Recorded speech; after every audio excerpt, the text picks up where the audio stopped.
I am so fucking excited to tell you that my movie, The Machine, will be in theaters May 25th, Memorial Day weekend. Put it on your calendars. Memorial Day weekend, The Machine is going into theaters. Only theaters. Opening wide across the country. Thank you. It's because of you guys, because of the positive comments that you shared when I posted it, and I leaked the trailer on my Instagram. I leaked the trailer on my YouTube. All the positivity you guys did, all the sharing. I know exactly the metrics of that, and it did very well, and it is because of you that this movie will be in theaters. Thank you from the bottom of my heart. I can't tell you how happy I am.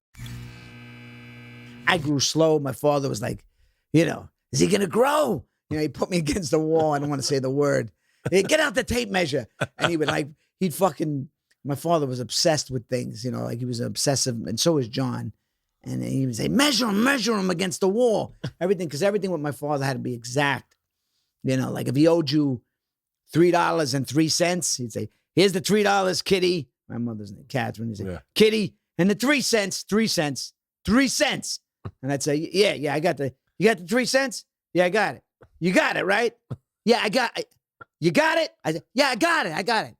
Because he would repeat himself over. This is a man that would check his oil in the car for like an hour, 45 minutes, like a dipstick. You'd see him in the engine. He'd be looking at the dipstick for about an hour. How long do you? And he'd come back in the house, needs a quarter Quaker State, that was the oil back then. Yeah. Like any little thing he did, he had no idea how funny he was. Really? He was really, but when you talk about obsession, he would lock a door, check a door for 20 minutes. He's on the like door. Almost like an OCD? Not almost. Not fucking almost. Like beyond. Like De Niro does a lot of that in his acting. And, you would see he'll repeat himself.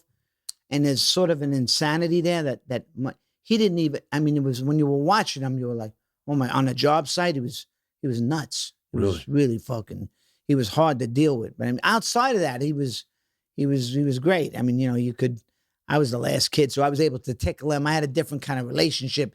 My brother always goes, he enjoyed you.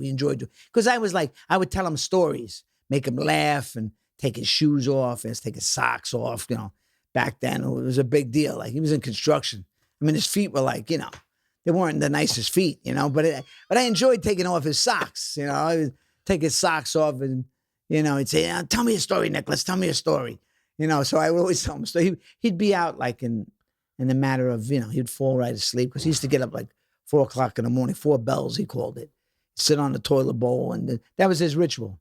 Sit on the toilet bowl with a cigarette and a Sanka or coffee. And he would just sit there to wait to take a dump. Who the fuck does that? I wait till I get the urge. Yeah. I lay there and then all of a sudden I get the urge and I run. He would sit there while who the fuck does that? Who sits there to wait to take a dump? Yeah. I can't, maybe that's why I'm sure he had hemorrhoids. I don't know. Oh, yeah. Oh, that was old school men all had hemorrhoids.